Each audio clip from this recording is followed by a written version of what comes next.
Hi there. I'm Nu-Trix, and today we're looking into a new plugin. It's a synthesizer plugin from Cherry Audio. Now, Cherry Audio is it's just mind-boggling the amount of good synthesizers they've been releasing since they started. They're doing just these fun analog recreation of classics, basically. The latest one is called the Yellowjacket.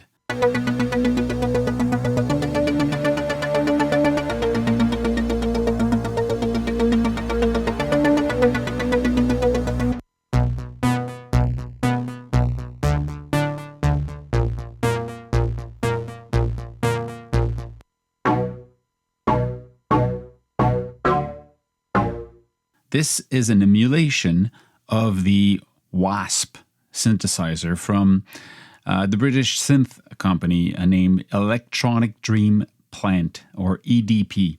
And this was released in '78. Let's just dive into this. I don't have the original. I never work with the original.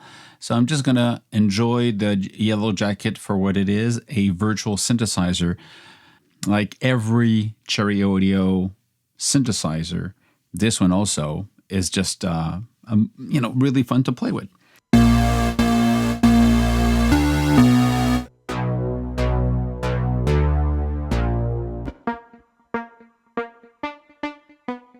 I mean, it's an analog synthesizer, so it has everything you expect. Oscillators, you mix them together, you have control over the oscillators, you have a filter, you have envelopes to control it, but there's a bunch of weird little things that make this different than the other ones. Especially, of course, the original had some weird stuff or different stuff. The version that is this one, the Yellowjacket emulation, has even more extra weirdness to it. First of all, the window itself, you have two ways of looking at it. If you look at the top right, you've got edit. So this is the edit window that you have right now. If you click on ARP and effects, you have access to the arpeggiator and the bunch of effects you have access to play with it. So this also is really fun to play with. But let's start with the edit window. And before we go to the edit window, look at the bottom here. You've got 2, 3, and 4. And this is interesting. It opens up to a different control here, is that when you're into cycle mode here, see the keyboard here, you've got different modes. You've got the monophonic, unison, polyphonic, cycle. All of these are kind of a normal way of playing it. Yeah, I mean, cycle is cycle. You're cycling between the 4 different voice of polyphony here. Poly, you've got a 4-voice polyphonic synth, unison, the 4 at the same time. And mono, you only have 1.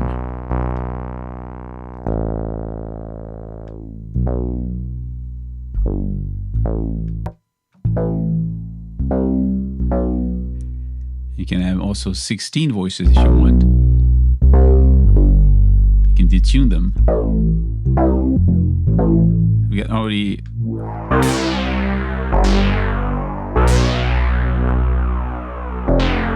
It's a really cool sound. It just sounds really analog. And poly, then you have a polyphonic synthesizer. Cycle, you're cycling between.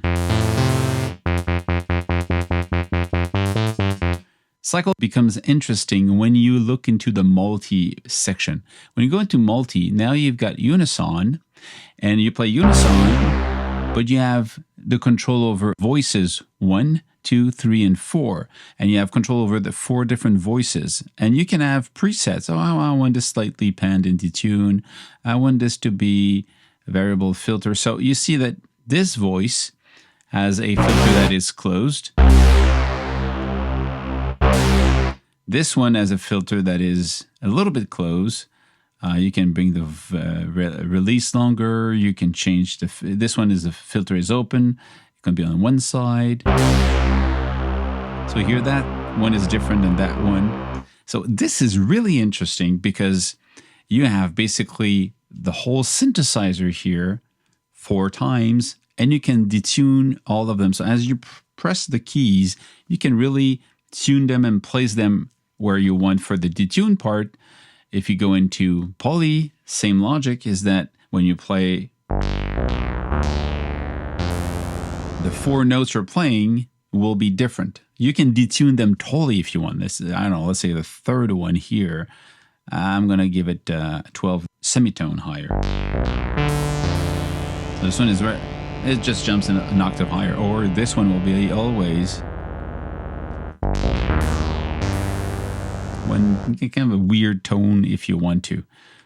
Double tap, you can enter the value you want and enter. Go into cycle mode, and as you play, it will cycle between the 4 of them.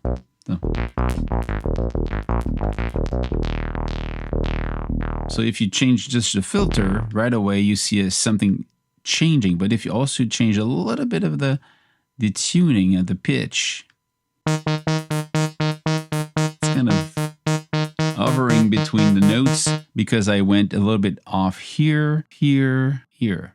If you look at the rest of the panel, you have oscillators. You have 1 and 2, basically, these 2 here. The first one on the top has pulse width modulation. And when you switch between saw to square,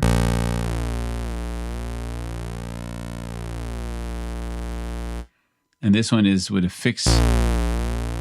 So here it changes all the time. So it's a fixed modulation to this one. So you can bring the modulation here if you want to. Now on the bottom here, you've got the pitch. So you can say the second one, you can detune it if you want to.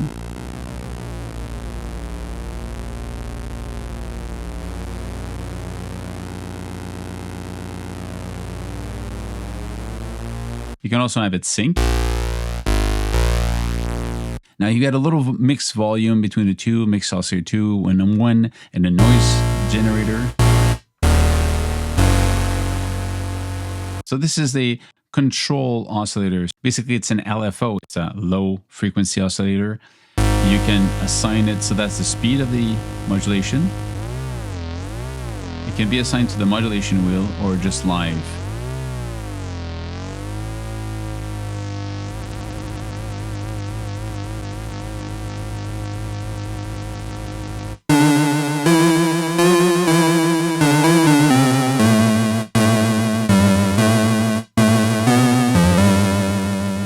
You've got a retrigger. That means that every time you press a key, the shape of the LFO starts from the same place, whereas if you put it in free running, you just grab it where it is. So it's more obvious when you slow down. Just pick up where the modulation is at that moment. After that, you have the filter here. So you can close the filter. It has its own sound. It's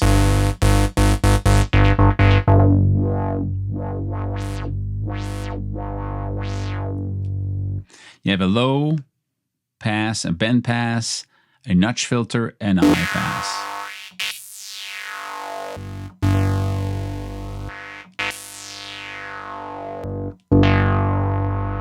You have the same logic, but with an envelope. So this envelope is a control envelope. You can assign it to control. Now let's talk about how the envelope works, which is kind of weird and it's fun because of that. You had attack, decay, sustain, release, velocity, of course, and the repeat. Now the repeat frequency is something different that you don't see a lot. So it means that when your sustain goes to 0, you see now if you look at the little window, it goes 0. After 0, there's repeat. So now when I press my key, the envelope is being re-triggered. If I change the speed,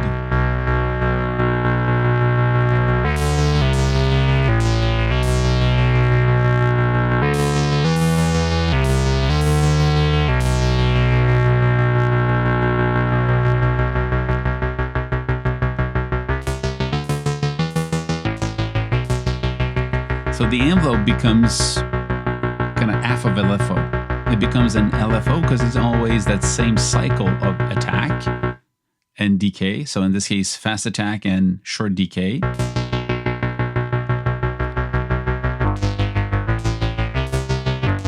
And it's always being re-triggered at this speed here that can be synced with the sync button to the speed of, in this case, I'm in standalone, so the tempo is here. If you're in a DAW, then it's going to be synced to the speed of the song, the tempo of the song. Same logic for this one. So this one can also be sent to, I don't know.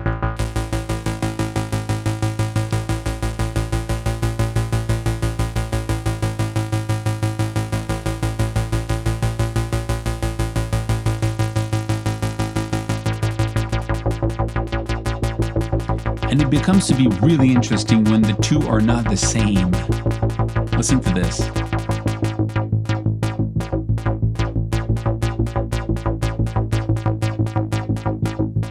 You create these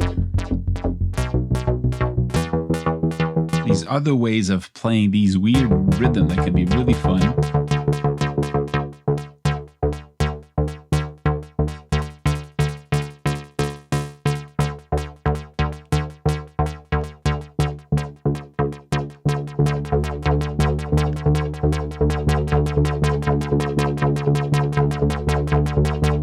Really just one key, because one of them is triggering the envelope of amplitude, the other one is triggering the envelope for the filter. This is really fun. So these two, the sustain and repeat, so sustain at 0 and repeat, makes it into something you don't see often, plus the cycle when you're in multi-mode, this precise control you have over the 4 different voices or the cycling between them is really something you don't see often. So just by this, you have access to controls that are rare to have. You have keyboard pressure, which is basically aftertouch. You can assign it to different destination. Volume, pitch, filter, and mod wheel. Then you have this. You have a click and you can just assign thing. It's not everything, but a lot more controls here are available. And you see now you have access to the arpeggiator, the different effects like the fuzz, the phaser, and all that stuff. So let's actually switch to that window and see what we have here. We have an arpeggiator here, which is pretty cool. If I got the arpeggiator, I turn it on.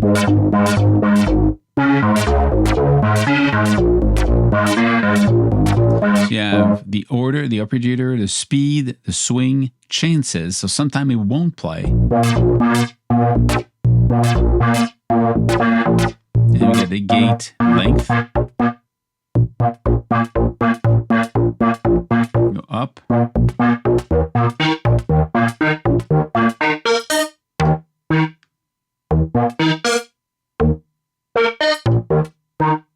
So the swing, humanize, and chances, you can play with that and create these kind of surprisingly changing arpeggiator here. So you have this sound. And if you turn the speaker on,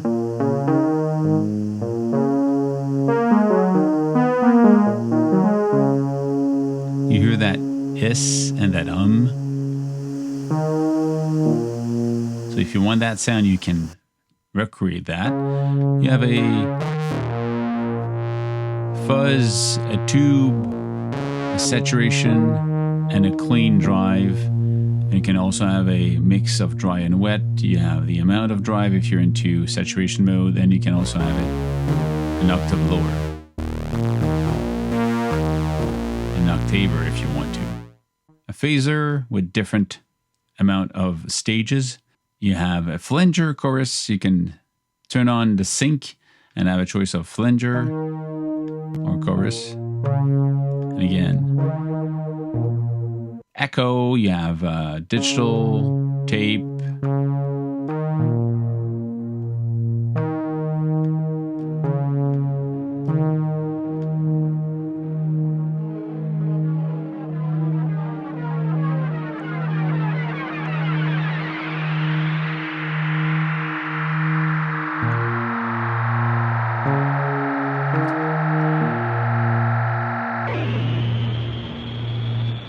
That's kind of my test on if a tape echo works well. This is really interesting.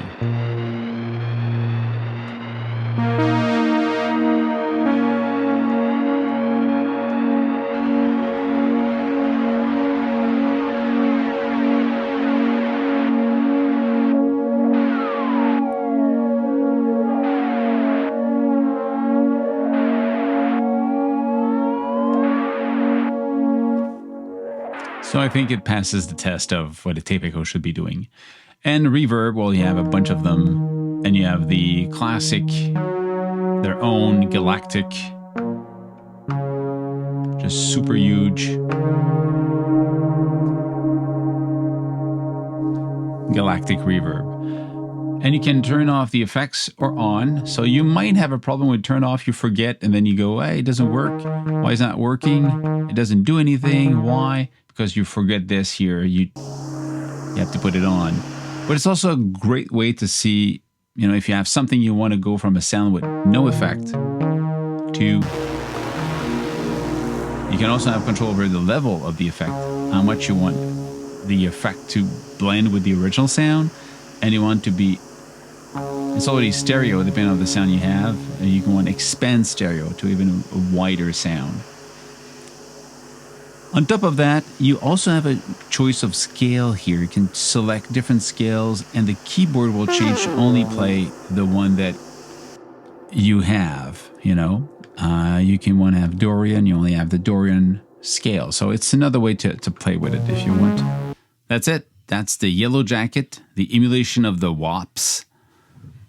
It's a cool synthesizer, analog, sounding, a lot of controls, a lot of specific and weird control, like the repeat of the envelope that gives you more rhythm result, effects, and control specifically on each of the voice if you want to. So really this very organic sounding synthesizer if you want to. If you're interested, look it up. The Yellowjacket from Cherry Audio. Stay safe, make more music, and see you soon. Cheers.